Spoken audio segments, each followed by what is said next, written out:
यह कहानी एक साधु और सुंदर प्राकृतिक दृश्य के बारे में है, जिसमें साधु दृश्य से सम्मोहित हो जाता है और उसका अंतिम भाग उस दृश्य में होता है।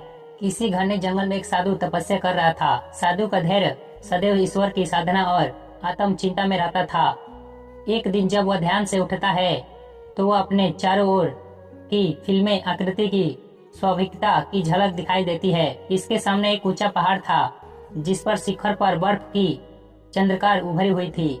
पहाड़ के नीचे हरी भरी घाटी थी, जहाँ से एक बल खाती हुई बह रही थी। उस नदी के किनारे फूल खिले हुए थे, पक्षियों का रंग था और ठंडी हवा चल रही थी। यह दृश्य इतना मोहक था कि साधु की वाणी उस पर टिक गई।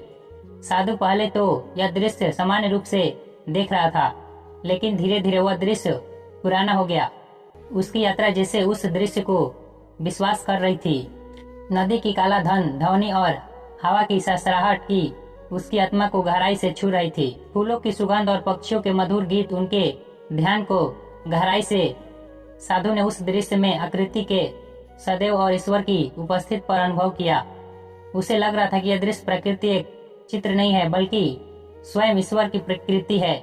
उसका वह दृश्य स्थिर हो गया और उस क्षण ने ऐसा लगा कि जैसे उसके अंदर शांति हो और यह दृश्य एक हो गया हो।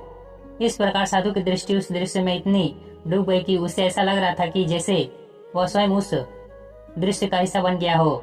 इस अनुभव से साधु को यह सीख मिली कि ईश्वर के दर्शन हर जगह होते हैं।